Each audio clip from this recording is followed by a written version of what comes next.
Hi there, I'm Lemmy, and welcome to this new kind of video. You see, this is my short film timeline.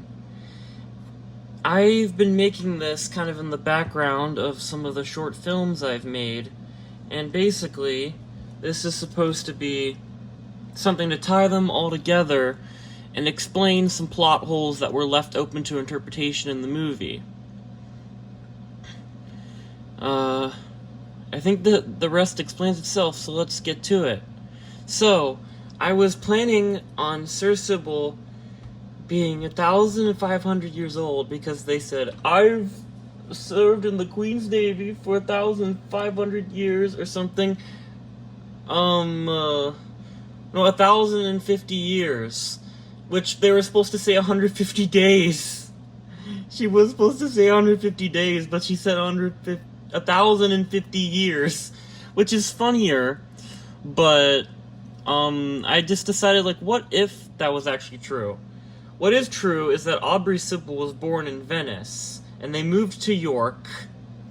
The rest of this is debatable, but they eventually became the Earl of Northumbria, for real. They didn't make that part up. And they served in many famous battles afterwards. I need something to hold this up, because the camera's just kind of falling over. Pants. Yes. Pants will hold it up. Okay, so yeah, this stuff might have been made up by Sir Sybil, but what is true is that Sir Sybil was born in Venice and born in York. Also, about Sir Sybil's gender, even though they're called Sir Sybil's canonical gender, according to Flashback, the character that plays them, is, Sir Sybil's gender is whatever pisses you off the most. That's their gender.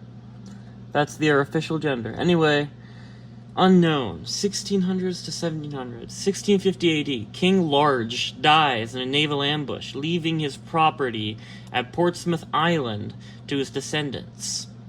1722 AD, the Crimson Babushka Anita dies, leaving behind her house in Charleston. Now, that's setting up for some future movies, but now we get into the nitty-gritty, the history of the AHA and the SSA. In 1896, as climate change was first discovered by Svante Arrhenius, which is real. This next part isn't real, though. The Aquatic Human Association, known at the time as the Climate Protection Association, was also formed. They would go by the name Climate Protection Association of the Public, but their true name would be Aquatic Human Association later on. The Aquatic Human Association would eventually be based in Tuvalu, Kiribati, and Bermuda. The first base was established in Bermuda by the founder, Ellie Lindbergh, who was in love with nature and really didn't want to see the planet die, so she created the company desperately hoping to find a way to save the planet. But, in 1927, Ellie's younger brother asked her the question, what if humans could live underwater? I don't know why he's British. What if humans could live underwater, Ellie? And he came up with the idea to genetically modify humans to live underwater. They used technology that was lost to time.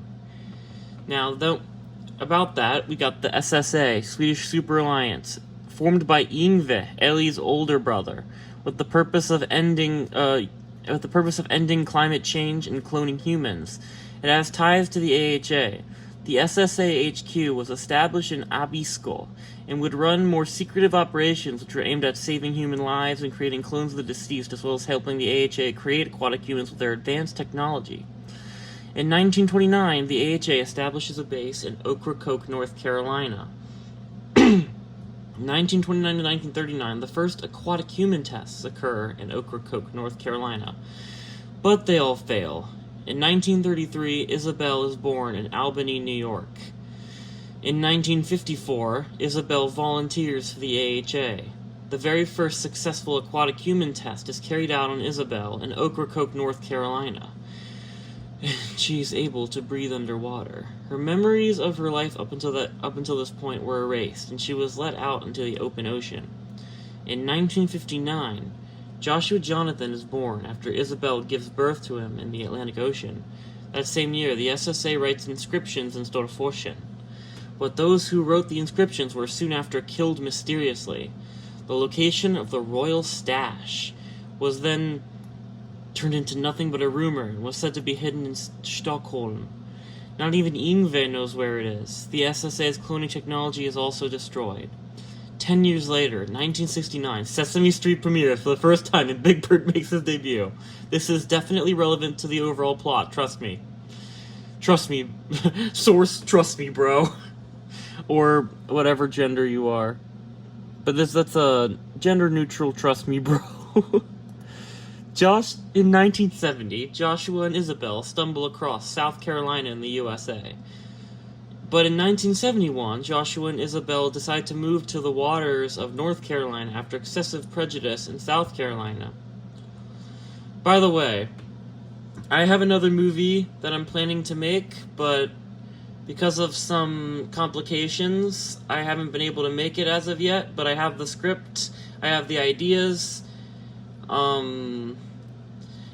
so this timeline could be updated in the near future is what I'm trying to say. And it most likely will be. In 1971, the same year, Isabel is captured by the AHA in North Carolina. This just so happened to be Joshua Jonathan's mother. Now, in 1972, Big Bird is replaced, causing him to go on a killing spree, capturing others and trapping them into a horrible dungeon that he created called the Forgotten. A place where those who are trapped there slowly lose their memories, and those outside of it lose their memories of those trapped inside. So, my cousin Abby is the one who came up with this concept, and I've been so in love with it that I've been trying to incorporate it into everything. From Unicorn, to other plush videos, to this, and even a video game I was working on called Mongoose Sam, which I've made into some Mario Maker levels. And other video games, like Maximus the Great was a video game platformer I came up with based off Maximus, which I could talk about that some other time. I'm getting off track. But anyway, we've got The Incident. 1973 to 1978. 1973, Bertna is born into the custody of the Aquatic Human Association in Ocracoke, North Carolina. They choose Isabel from the aquatic human specimens to raise her. Their base is in Ocracoke, North Carolina. Sorry about the lag. Their base is in Ocracoke, North Carolina. Bertna grows up in a beach house in Ocracoke. In 1977, 4 years later, the Aquatic Human Association releases Isabel, who raised Bertna into the wild of the Atlantic Ocean now that it was proven that aquatic humans could raise human children. They once again erased her memories, this time of Bertna. 1978, following the installation of a tide gauge in Funafuti, the capital of Tuvalu, the AHA established a base in Tuvalu. Tide gauge is a real thing. I wanted the fictional event to coincide with the real event, which is the tide gauge. The real event is tide gauge, AHA stuff is fictional. In 1989, after UN report of climate change in Kiribati, the AHA establishes a base in Kiribati. Same deal there. In September 20th, 1991, Gandalf Dorf, which is a mixture of Gandalf the Great, Dumbledore, and the Grinchard of Woz, the Grinch Wizard of Oz, but it's Woz, like from Scott the Woz. So that's like, what, 4 or 5 people in one? I just wanted to make the name as dumb sounding as possible, and I think I did that. Gandalf Dorf is born in Lubumbashi, Democratic Republic of the Congo. Or DRC. Next, we got the history of quadruple marine. In 1998, in Gitega, Burundi, Emmanuel Isaiah, aka North Carolina Wetfish. I don't even know how I came up with that name. I think it just came to me, and I'm like, yes. They were born the cousin of Bertna. So yeah, in 1998, in Gitega, Burundi, Emmanuel Isaiah, aka North Carolina Wetfish, is born, the cousin of Bertna. In 1999, Victoria Strömberg, which means Victoria Stream Mountain, Victoria Strömberg is born, daughter of Yngve in Abisko, the heir to the SSA's legacy. In 2000, the city of Quadruple Marine was founded in Ocracoke by Edward Hawshaw, who is also the CEO of Hawshaw Laboratories. That is a reference to Edward, as in Edward Kenway, Hawshaw, as in Hosho Marine, and Quadruple Marine is a reference to that one Hololive clip where four different people impersonate Hosho Marine. I think one of them was the real Hosho Marine, which is why in the fourth movie, we hear May Ropey, which is a dumb name in retrospect, saying, what did she say? She said there were 4 people imitating the same pirate. So yeah, it's a Hololive reference. It all freaking is a Hololive reference. I love Hololive. September 20th, 2000, Samai is born in Luanda, Angola, and in April 7th, 2002, Cynthia Cruz, who was born Ryder Cruz, is born in Luiana, Angola. Yes, for those who didn't know, Ryder Cruz and Cynthia Cruz are the exact same person. This will be elaborated on later. Anyway, we're jumping a bit in time to June 9th, 2018. Dave, the crazy diamond biker gang leader. I try to theme my days around things, even if they're really random like this, which is the birthday of that Amando from Danganronpa. Bertna joins the United States Coast Guard on June 9th, and Isabel regains her memories and sets off to find Bertna again. She had somehow found herself in the Atlantic Ocean. In the middle of the Atlantic Ocean, I think I meant to write. Anyway, let's skip forward a bit to the Halloween special, The Murder of Mumi Strange Man Zumi.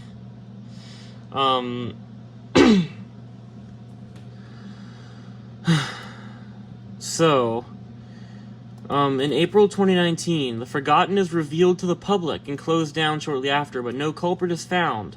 But then, in February 2021, The Forgotten is reopened, and Bill Cipher frames Mumi Zumi for the crime. And February through May 2021 is Zumi v. North Carolina. May 2021, the case was inconclusive, and Mumi was freed from prison. However, this muddied his record, and no jobs wanted to hire him. Mumi ends up bankrupt because of the case. May 2021, Mumi gets a job offer from Big Bird, who offers him to act as his personal guard. Mumi accepts the offer, but then, May 2nd, 2021, Night of the Novelites, which is a reference to Shiori Novella's birthday. Anyway, this is The Murder of Mumi Zumi. Mumi goes on a business trip to a mysterious house to meet with Big Bird in North Charleston, South Carolina. Upon entering, he is told to meet Big Bird upstairs by a mysterious masked man. However, he is strangled to death on his way up by a mysterious masked killer known only as Jason. Big Bird always keeps his Christmas tree up no matter what time of year it is, and Mumi's car was parked right outside the house. The reason Big Bird wanted Mumi dead was to basically kill off any loose ends about the whole Forgotten being reopened thing. Big Bird just didn't want to deal with Mumi anymore, so that's why he lured him there and killed him. Anyway, May 3rd, 2021. Mumi Zumi is reported missing by his family. The disappearance is reported to the local police. May 4th, 2021. The family of Mumi Zumi hires a private investigator to find Mumi. But then, in May 5th, the private investigator begins his search for Mumi. But that night, the private investigator is reported missing by his wife. His car is left parked at the house of the murder. The disappearance is reported to the local police. On May 7th, 2021, another PI is hired. They are reported missing that same night. His car is also left parked at the house of the murder. The disappearance is reported to the local police. May 13th, 2021, Mumi Zumi's body is finally found by a group of police officers. A news broadcast begins reporting the body, and as it broadcasts, Jason sends them the pictures of a body which matches what the police found. May 14th, 2021, 1 a.m., all of the police and newscasters went missing, all at once. Dun dun dun. June 11th, 2021. I'm Falcon. I'm guessing that's Takana Louis' birthday and also Jacques Cousteau's birthday? It's been a while since I wrote this. Affluent Prodigy, I believe that's Progeny. I think that's Byakuya Togami from Danganronpa or something. I don't remember. I'm certain though, I think. Okay, so on June 11th, 2021, Mumizumi's body is found by a tax collector since Big Bird repeatedly eludes the IRS. They report this to the local police, who immediately send in a research team. The research team decides to broadcast their findings to a local news station, but the research team, of course, disappeared once the broadcast finished. May 2021 through April 2022, detectives, police officers, sheriffs, all would go looking for a research team that disappeared along with Mumizumi's body, but none of the people they sent ever returned. This was until Mumizumi's body was found in an abandoned house by one Lieutenant Briggs. Or Lieutenant Briggs. Lieutenant Briggs is a bit of an inside joke across my writings. Lieutenant Briggs is a minor character in Chronicles of Lemmy, which is based off the Minecraft series. And in this, Lieutenant Briggs is meant... There's a secret conversation between Bill Cipher and Lieutenant Briggs. In the Halloween special, you can hear Bill Cipher talking to Lieutenant Briggs when Joshua Jonathan says, "What? I think I hear something." And Bill Cipher says something along the lines of, he basically says, Lieutenant Briggs, don't worry, those adventurers won't leave. No, he said, okay, so first Bill Cipher says, I'm sorry for the confusion, but first Bill Cipher says, tell those adventurers to get out of here. And then Lieutenant Briggs arrives, and Bill Cipher's like, Lieutenant Briggs, don't worry, no one ever leaves this place alive, I assure it. Lieutenant Briggs is one of Bill Cipher's generals, and the adventurers were actually meant to be a reference to the Plushverse, which was going to be a planned thing where the Koopa Kids and a bunch of other people like Megumin and Ezio all rise up against Bouncy Puppy. But I didn't end up doing that, and instead just ended up killing Bouncy Puppy off and Unicorn, which I feel like was the right call considering he was the Unicorn villain. But the Plushverse was fun while it lasted, even though it only lasted an episode and like a preview of episode 2. So you could say that the adventurers referenced Unicorn and his gang. Though it was originally meant to represent the people who were trying to free Roy from the Forgotten. Yeah, it doesn't quite cut over, and I don't consider Unicorn canon to this timeline. So that's what it was meant to be a reference to. In this case, the adventurers... I'm not sure what that would reference in this. In canon, the adventurers he's talking about are probably like... Maybe he's talking... Who knows? Maybe he's talking about the Gravity Falls crew, because Gravity Falls is canon in this. Yeah, he's actually probably talking about the Gravity Falls gang. The main characters of that. Okay. Anyway. Summer Special. The Shark Day Incident. I think... Because it's... Yeah, Gargura's birthday was June 20th, and Juneteenth is June 19th. Summer Special, The Shark Day Incident, June 19th through 20th, 2021. On June 19th, Juneteenth 2021, Bertna visits her beach house again in Quadruple Marine along with her daughter Ophelia, her husband Tubular Tyler, and her son Cameronius. That night, she gets a call from the Coast Guard reporting a monster sighting in the area. Bertna jumps at this opportunity and asks old fisherman McGee about the monster. He claims that he saw it at the nearby pool. He also warns Bertna to be careful as he recalls Mumizumi's murder. That's what he meant when he said, you gotta be careful around here.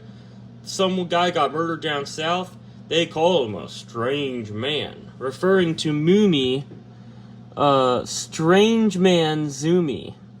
That was meant to be a reference to that movie. So, in other words, the summer special takes place after Moomy's murder, but before Joshua Jonathan showed up to the house. So it takes place in the middle of the Halloween special, in between the cut of the news report of Moomy's murder and Joshua Jonathan showing up.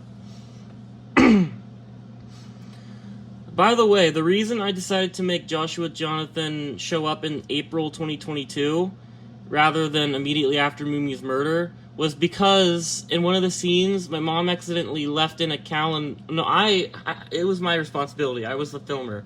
I accidentally left in a calendar of that showing that it was April 2022. So to make sure it fit with the lore, I made that. But I mean, hey, I could have come up with something better. I mean, characters switch shirts a lot, but that's why I tried to constantly wear that Yosemite shirt to make sure you knew it was Joshua Jonathan. But eventually that became too hard, and I was like, eh. If there's multiple of me in a movie, then I try to keep the shirts consistent. But that's all thrown out the window with Joshua Jonathan and Cynthia Cruz. So I just assume the viewers can tell by, well, in the first scene of the fifth movie, Joshua Jonathan is wearing a jacket, like, not fully, while Cynthia Cruz is wearing a jacket more uptight, representing the difference in their personalities. Also, they just have really different personalities in general, so that's how you can kind of tell. Anyway,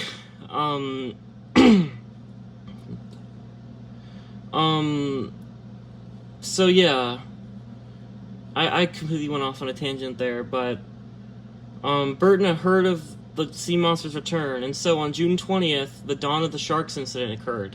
9:30 a.m., Bertna arrives at the pool where she comes across Joshua Jonathan in the water. Ophelia had also faked her death at this point just moments earlier in an attempt to get internet clout. Now, Joshua Jonathan had actually attempted to kill Ophelia because he was jealous of Bertna and just wanted to make Bertna suffer. At this point, Joshua was filled with hatred for Bertna. But he did a shit job at killing Ophelia to the point where Ophelia's like, I might as well make this into a fake death to see how everyone reacts. Also, Ophelia, if you've read Hamlet before, and you know who Ophelia is, this is rather fitting. I'll just say that. And I did not know this, as I randomly pulled the name Ophelia looking up Shakespearean names, thinking Bertna was some sort of Shakespearean name, which it isn't. So that didn't really fit with anything. It actually contrasts with anything. Anyway, so yeah. Ophelia faked her death, supposedly drowned. Supposedly Joshua Jonathan drowned her, but that didn't actually happen. Because Joshua failed. But at 9:35 a.m., Joshua Jonathan flees the pool and Bertna chases after him by car. And 10 a.m., Bertna arrives at the shore of Ocracoke. But at 10:05 a.m., Joshua Jonathan reunites with his mother Isabel. She is dying, and Joshua Jonathan tries to save her life. But then Tubular Tyler intervenes, trying to kill Joshua Jonathan. At 10:08 a.m., Jonathan tries to kill Tubular Tyler, but ultimately fails as Tubular Tyler does significant damage to Joshua Jonathan. Bertna, and in 10:09 a.m., Bertna and Cameronius find Joshua Jonathan in the water. Joshua Jonathan attacks Tubular Tyler in front of them, and he is presumed dead, although his tubularness would live on forever afterwards, as he literally survives the encounter, although fakes his death as he realizes Bertna's mother is coming, and Bertna is getting too close to the truth of the AHA. You're probably wondering, what does Tubular Tyler have to do with the AHA? Well, he later becomes the CEO of the AHA. So that's a pretty interesting thing we have going on here. Also, yeah, a lot of people faking their deaths. It's faking death season. Like JoJo Part 2. I guess it's indirect spoiler, but like, you wouldn't know what I'm talking about unless you saw it. 10:10 a.m. Joshua Jonathan is knocked out by a wave after his duel with Tubular Tyler. In reality, it was due to his wounds with fighting Tubular Tyler and because of the pollutants in the ocean. But Joshua Jonathan luckily escaped. He wasn't overcome by the pollutants. You know what? I'm retconning that because that wouldn't make any sense. The pollutants had hit Isabel while she was trying to return to the shore. Joshua just got really injured by Tubular Tyler. But at 10:11 a.m., Isabel reunites with Bertna.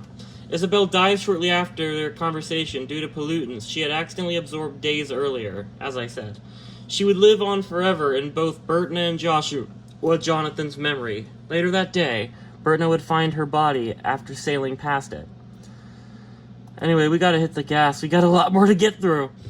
The summer special aftermath. In 2021, Yngve dies of old age, leaving Victoria Strömberg as the only remaining heir to the SSA's legacy. You might be asking, what about Visborg and Kajsa Andersson, who is Victoria's two sisters? Well, the thing is, Victoria doesn't like them because they actually are both trying to leak information about this to the public. So, they're basically being held hostage by her, at least Visborg is. Kajsa, she doesn't even know, is planning things. In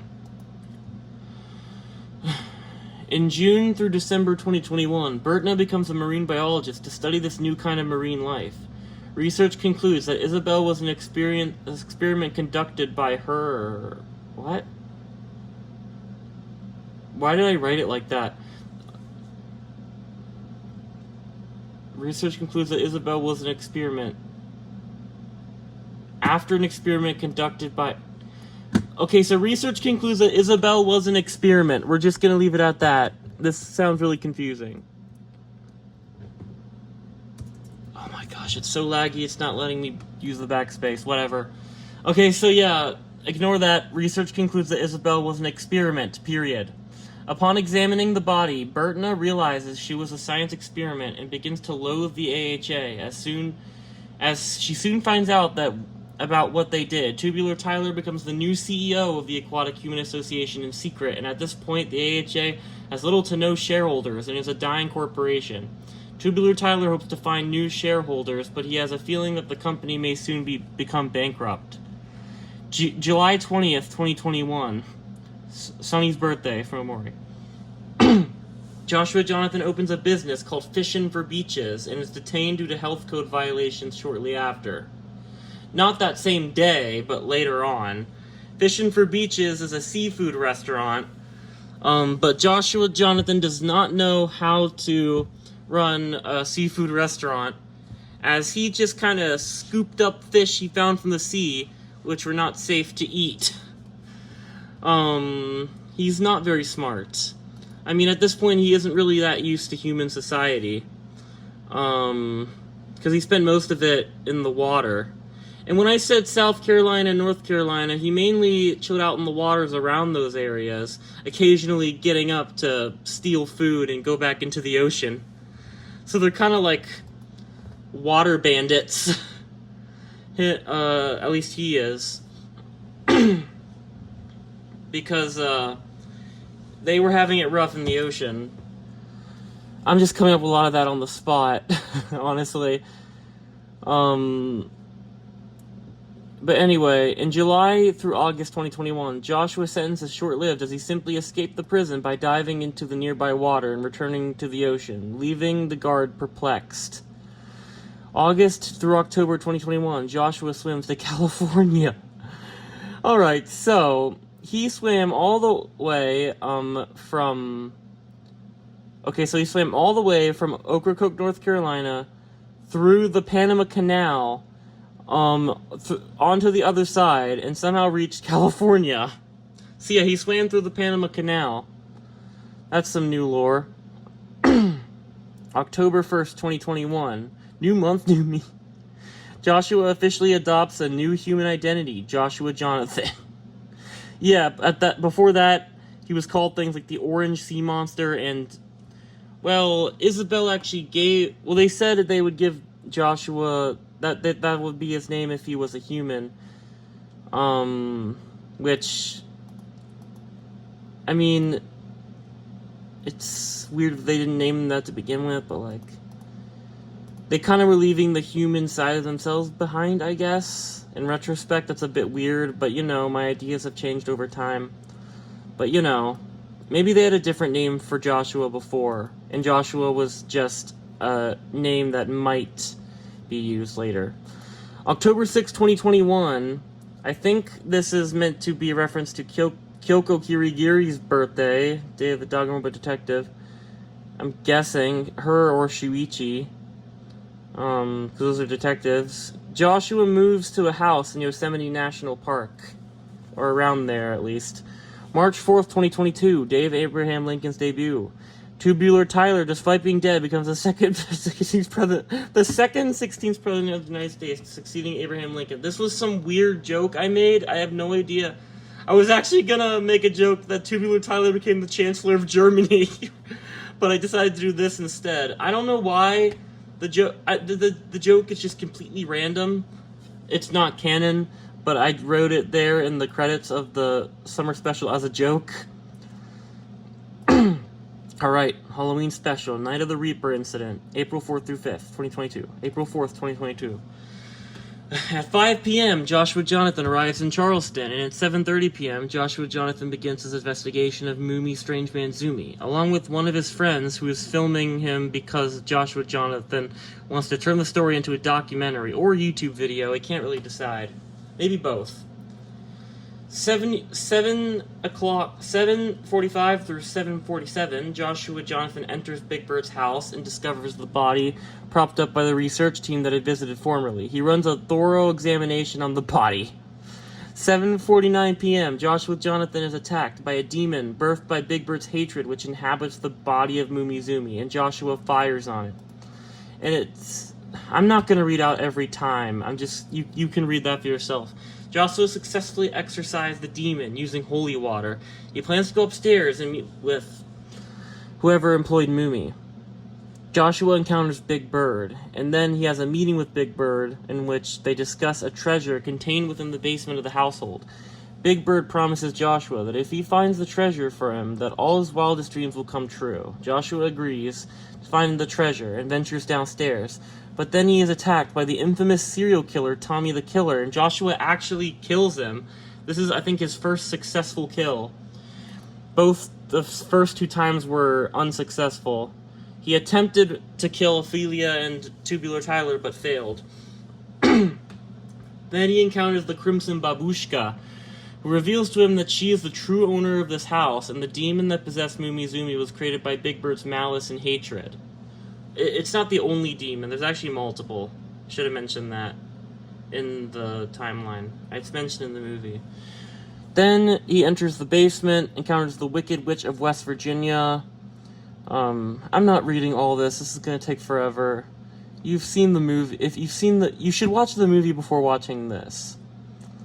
And yeah, as I said, 8:05 p.m., after wandering through the basement for a while, Joshua overhears a secret conversation between Bill Cipher and Lieutenant Briggs regarding a group of adventurers who had recently been to the Forgotten, referring to the main team in Plushverse. The AA coin is the treasure. And Bill Cipher actually appears before him, offers to make a deal. Joshua foolishly agrees, but Bill Cipher then activates the Forgotten's curse, which causes Joshua to forget how he got there. Normally, here's the thing. Normally, in the Forgotten, you'd forget things gradually over time, but because of Bill Cipher's curse, he can just kind of activate it at any time if he shakes someone's hand.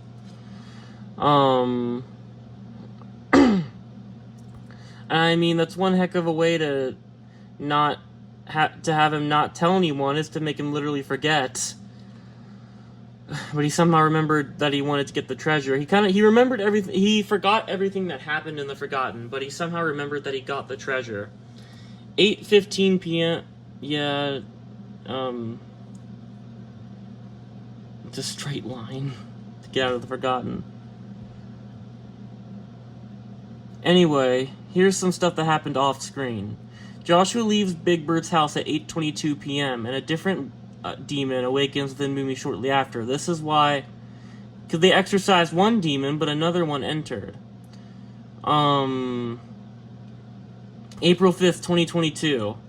7:03 p.m. Joshua goes to Big Bird's cousin's house as he ends the documentary. Joshua goes into the house alone, and he's attacked by the demon-possessed Mumi upon entering. A 2-minute-long fight arises as they both battle each other, and Joshua fires at him many times.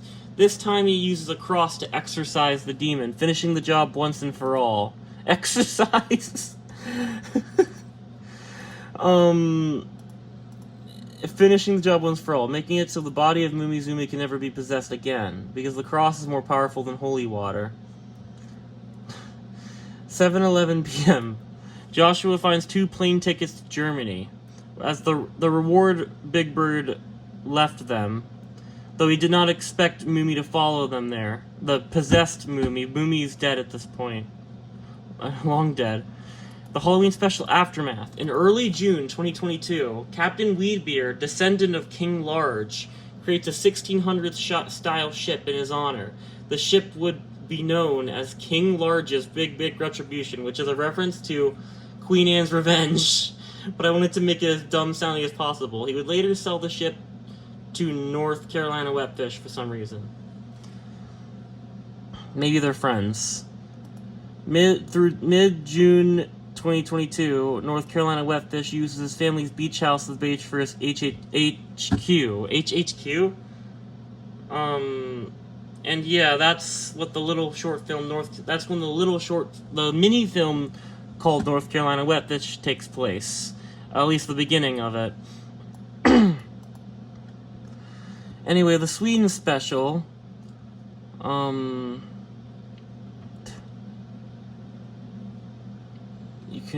I'll leave this for you to read because I'm tired of reading all this.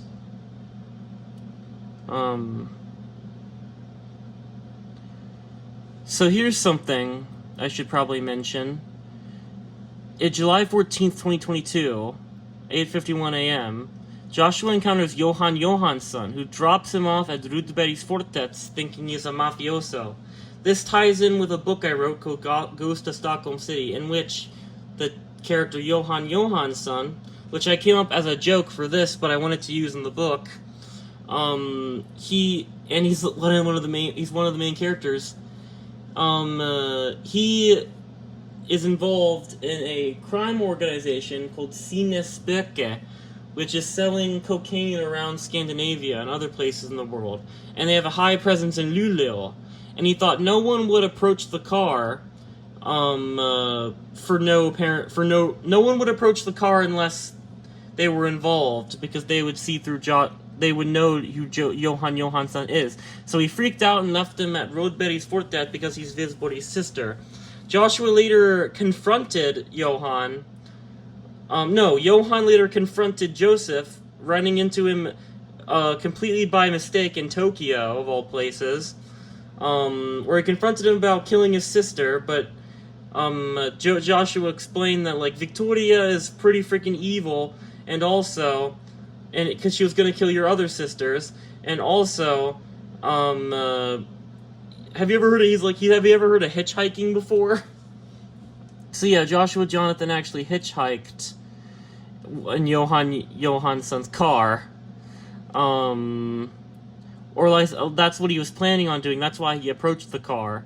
So Johan Johansson didn't know what that was, I guess. Anyway, that was an overly long explanation for something that's rather simple. 12:04 p.m. Successfully infiltrates Visborg's fortress. It's underneath Rudberg's Fortet. Anyway, he arrives in Storforsen. You're probably wondering about that picture I took. I said, these guys are really nice. That was in Boden municipality. We met these guys, and I wanted to ask them if we could take a picture of the tank, and they decided to also be in the picture. And they were really nice about it, so I wanted to give them a shout out in the movie and mention that they were actually nice. And also to actually prove that it wasn't just a photo I took online, which, I mean, I guess you could still say that, but I mean, come on, why would I do that? That's dumb. I mean, you can tell some of the photos at the end are. I guess. I don't know. But that's how you can tell I didn't just scoop a photo from online. But yeah, I also just wanted to say that they were really nice. He arrived in Store Fortune July 15th, 2022. And fun fact, the reason my sunglasses lost their lens is because they fell out and fell in between the planks, in between the wherever we were, that little area where I said, I found a family cooking sausages. That was my family cooking sausages. And while I was sitting with Victoria's actor, we were thinking of what to do next for the script. I accidentally dropped one of the lenses in between the planks, and it's probably still there to this day because plastic doesn't freaking erode, which is messed up. Yeah, it's messed up. Anyway, Kaisa Anderson is Victoria's older sister. That's how she knows where the royal stash is. And that's how she told Joshua Jonathan where it is, in particular. She said, over there! Sorry, that was my impression of her. But yeah, I chose the time to be exactly the same as when I actually lost the lens. Her villainous monologue lasts 3 canonical minutes. So yeah, he just kind of stands there and listens. And he does actually look for the treasure, but he can't find it anywhere, because she's explaining that the treasure is underneath the rock, and stuff like that. And he's actually trying to listen, but obviously doesn't end up actually listening. He kills her. Yeah, death of Victoria Sturmby. Victoria Sturmby was fatally wounded by Joshua Jonathan during their battle. Anyway, after that, you already know what happens if you've seen that movie. Christmas Special Prelude. In October 11th, 2022, Aubrey Sybil begins their service in the Queen's Navy. February 2nd, 2020... that's when they actually begin it. February 2nd, 2023, Gandalf Dorf got into a fight with Kairu Kirigiri, because they are leaders of enemy wizard clans, and Kairu Kirigiri destroyed Gandalf Dorf's first body. That is why. I was gonna have some dialogue in the movie about that, but I was gonna say Kairu Kirigiri isn't human, which is debatable. Kairu Kirigiri is a mysterious... Kairu Kirigiri is a witch/wizard who also is skilled with swords. And the reason she set Ryder... She actually knew about Seymour Sycamore all along, and she sent Ryder, aka Cynthia, to go to the Lake Lorax as an assassination mission in disguise to kill Gandalf Dorf. That was the whole purpose of her sending them there. It was her master scheme, because she's like, Gandalf Dorf would never expect this, which he didn't. No one expects a Spanish Inquisition, which is not what I meant. February 5th, you know what I mean. I'm rambling. February 15th, 2023. Bertna gets married to Polynicist. March, which is a reference to... It's a Oedipus Rex character, or is it the second one? March 5th, 2023. While filming a nature documentary, Joshua Jonathan found a body and gave it to Gandalf Dorf. From that point on, they became best friends. March 10th. After serving in the Queen's Navy for actually 150 days, not years, they were given the Holy Sword of Queen Viath Gwyngareth Gwendropith Lintasilio Gogok. That's my best try to pronounce it from memory. Now, if I tried to pronounce it in an English tongue, Lelen Fair Puigig Gwinging Gogrich Reedrob Land Skogogok. Probably offended my Welsh viewers, but I actually pronounced it semi-correctly before, so don't take it against me.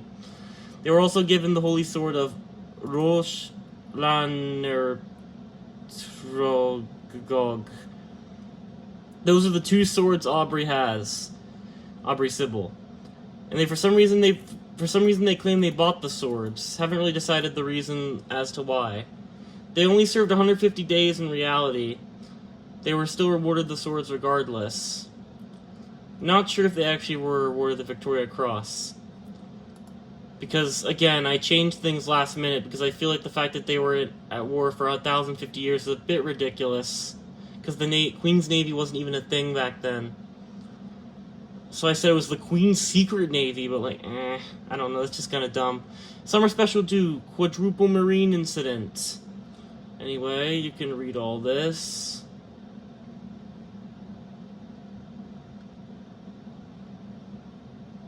Okay.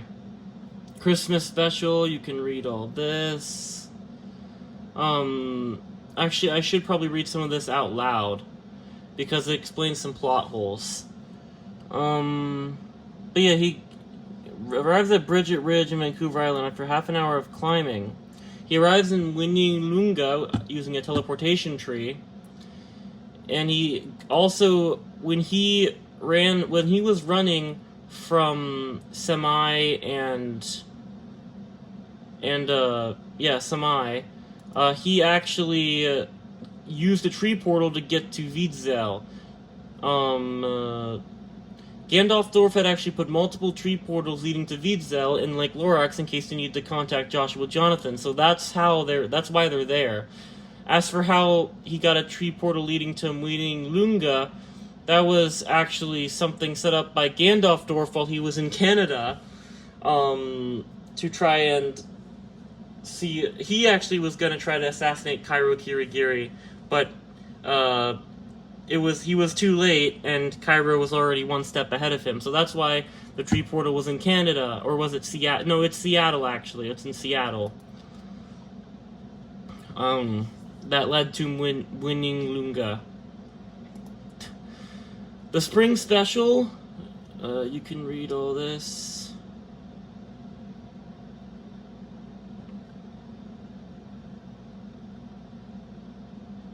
Anyway,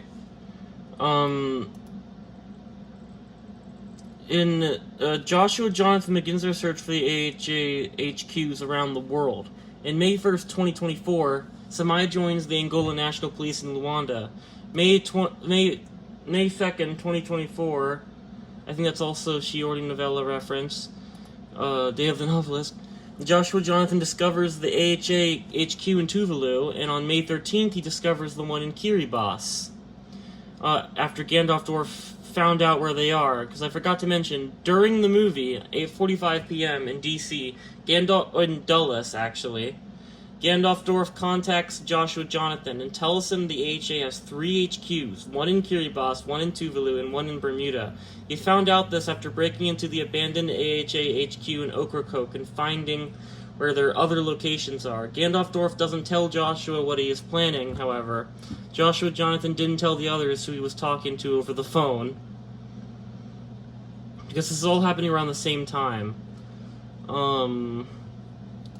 May 24th, 2024. Ryder visits Charleston along with Joshua Jonathan, and he becomes a cinematographer and a friend of Joshua Jonathan. I guess she, but this was written before that. I wanted. So Ryder, aka Cynthia, was actually meant to be a girl from the beginning, but I was too cowardly to do it, and also, I just felt like, I don't know, it didn't feel right, although I kind of wish I did, but at the same time, I was a little scared to do it. I don't know. I'm definitely going to make the main, hopefully, I'm going to make the main character of the next movie a girl. Who cares? It's my movie. I can do what I want. June 7th. Day of the Ultimate Waifu? I'm not sure what that... Oh yeah, Shoko Nishimiya's birthday is June 7th. Kaoru Kirigiri is arrested for crimes by none other than Semai on June 7th, and Joshua Jonathan found Gandalf, who had turned into an apple, and it is possible to turn him back into a wizard. On June 8th, Mumi's birthday, Joshua Jonathan takes over the AHA, which you see in the Summer Special 3. June 28th, 2024, Ryder Cruz comes out to Semai, and Aubrey Sybil. Ryder wonders what she should change her name to. That same day, Gandalf returns to his original body and is no longer an apple. In July 3rd, 2024, Ryder Cruz changes their legal birth name to Cynthia Cruz. By the way, where we learned Cynthia Cruz's name, that's referring to when Joshua Jonathan says, "Friend of Cynthia Cruz." That's the day when I filmed that scene in the Summer Special 3. Ryder Cruz changes their legal birth name to Cynthia Cruz. Her new name is received positively by her friends. Samai calls the name Epic, while Aubrey Sybil calls the name Gorgeous. July 2024, after an investigation, Burtner realizes that Joshua Jonathan has taken over the AHA and Tubular Tyler is still alive. Tubular Tyler apologizes to her about everything, along with Joshua Jonathan, who also apologizes to her for trying to kill her family. August 2024. Joshua Jonathan restores Gandalf's body. Gandalf no longer has a need for the chieftain's elixir, as Joshua Jonathan has found a way he can attain a new body. These are unanswered mysteries, but most of these are answered by now. This was because of the research she did. She found out about the AHA because of the research she did on her mom's body. They met, I don't know, honestly, I don't know how to answer that one. I don't think it's that important. Although I wrote that there. How did Joshua... it's because he found his body and returned it to him, and that was an act of goodwill, so it was they were nice to each other. Out of going, Gandalf found the AHA, broken into the abandoned Ocracoke headquarters. So yeah, that was super long. Oh my gosh, it's almost been an hour. Literally, I was like, oh man, this is going so slow, and then I started yapping, and oh my gosh. So yeah, hopefully that will clear things up about the movie timeline. I didn't include much about the Summer Special 3 plot, because that takes place in an unknown time period, and stuff like that. I might write it eventually. I don't know what I'll do. I'll definitely write in some stuff about the next movie, though, so stay tuned. Anyway, hopefully I'll be posting some I'm mainly thinking I'll probably be posting Mario Party or Yoshi's Woolly World again soon, maybe Minecraft, who knows. Whatever I'm feeling, I'll post. Anyway, I love y'all, and I'll see you all in the next video. Peace out.